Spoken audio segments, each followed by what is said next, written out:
কৃষ্ণেন্দু নারায়ণকে ভূমি দফতরের তলব। মালদা জেলা ক্রীড়া সংস্থার সম্পাদক কৃষ্ণেন্দু নারায়ণ।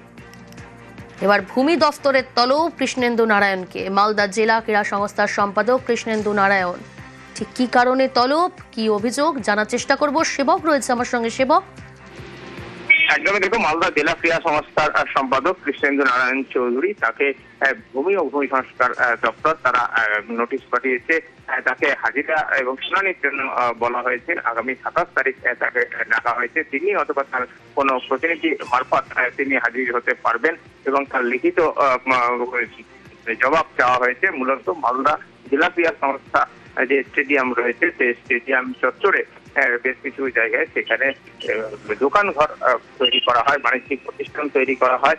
ডিএসএর যে জমি ডিএসএ কে খেলার স্টেডিয়ামের বাবদ দেওয়া হয়েছিল, সেই জমির লিজের ক্যারেক্টারিস্টিক বদল করা হয়েছে, নিয়ে এই নির্মাণ করা হয়েছে এমনটাই বিষয় নজরে আসায় এই কৃষ্ণেন্দু নারায়ণ চৌধুরীকে তলব করা হয়েছে। এর আগে এই এলাকায় 11 জন ব্যবসায়ী যারা ওখানে দোকান রয়েছে তাদেরকে নোটিশ দেওয়া হয়েছিল যে তাদের কোন কাগজ বলে তারা সেখানে ব্যবসা কেন্দ্র করেছেন। সেক্ষেত্রে এই ব্যবসায়ীরা নোটিশের উত্তর দেন এবং তারা জানান যে জেলা ক্রীড়া সংস্থা এই নির্মাণের মালিক এবং তারাই লিজে এই দোকান ঘর দিয়েছে।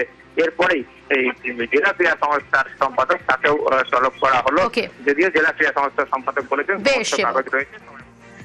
এখানে যখন রিপোর্টে সব অনার্স রিমুভ হয়ে গেল, সবকে রিমুভ করলো, আরো কিছু আমরা ওখানে রিহ্যাবিলিট করছিলাম with concern of the concern authority. তো ওনারা জানতে চেয়েছেন যে আপনি এই যে লিস্ট দেওয়া হচ্ছে সেই লিস্টটা এই পয়েন্টগুলোতে আপনি ভায়োলেশন। আমি চিঠি দিয়ে বলেছি যে আপনি আমাকে কপি দিন যে কি ভায়োলেট করেছে কি করিনি, কপি দিবেন, তারপর উত্তর দেবো। এটা কি ডিএসএ এটা স্পোর্টস এর জায়গা, ডিস্ট্রিক্ট স্পোর্টস অ্যাসোসিয়েশনের জায়গা। ল্যান্ড ডিপার্টমেন্টে আপনি উত্তর দিয়েছেন? ল্যান্ড ডিপার্টমেন্ট উত্তর দিয়ে দেবো, আমাদের 27 তারিখের ডেট দিয়েছেন।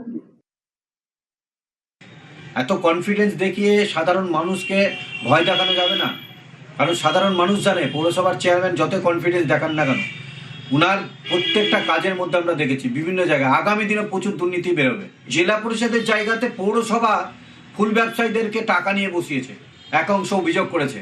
আজকে পুলিশ প্রশাসন ওখানে গিয়েছিল সে তদারকি করতে। আগামী দিন এই পৌরসভা এবং পৌরসভার চেয়ারম্যানের পদত্যাগ চাই। এই পৌরসভার চেয়ারম্যানের বিরুদ্ধে গর্জে উঠে আন্দোলন করবে। যতক্ষণ পর্যন্ত না উনি পদত্যাগ করবেন আমরা আন্দোলন কিন্তু থামাবো না।